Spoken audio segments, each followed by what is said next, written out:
Hello, my name is Kristen James. I am currently a high school science teacher, and today I'm going to be talking about entropy. And giving you guys a few examples of what I've used in my classroom to kind of explain what entropy is to students who may not fully kind of understand it off of just what the definition is. But what entropy is basically is it's the measure of the amount of energy which is unavailable to do work. So everything has an entropy, everything has an energy to it.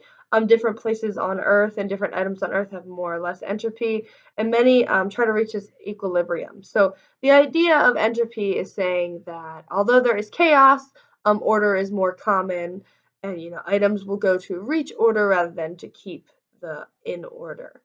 So it's a measure of energy that's available to do the work.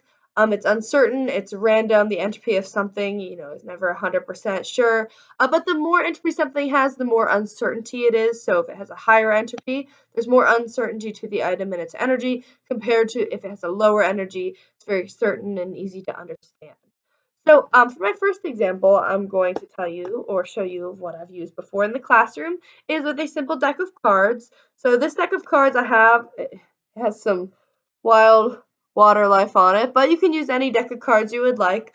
For this activity, what you would do first at the beginning or before class started is you would take the deck of cards and you would put them completely in order. So they're in order both by their suit along with the numbers ace going to king. So you would not mention this to students. You would just have a deck of cards.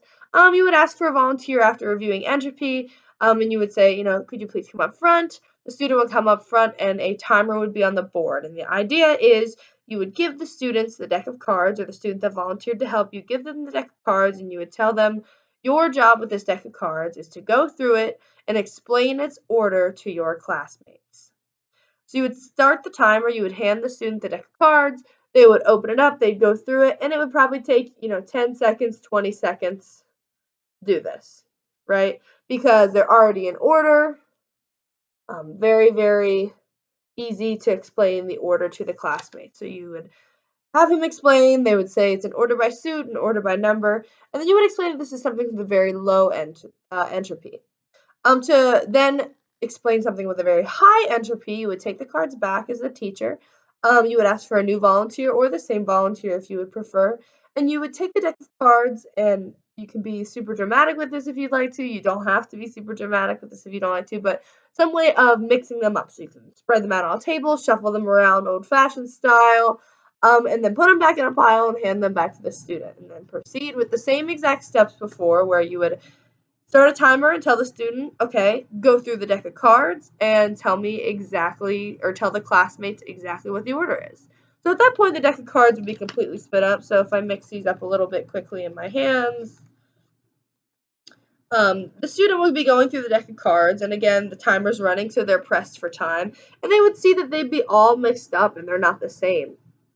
So the idea to explain here, after a while of the student trying to organize them and explain to their classmates the organization, is that when something is unorganized, it has a much lower certainty and a much higher uncertainty and a much higher entropy. So, quick, easy example, but kind of lets kids get hands-on.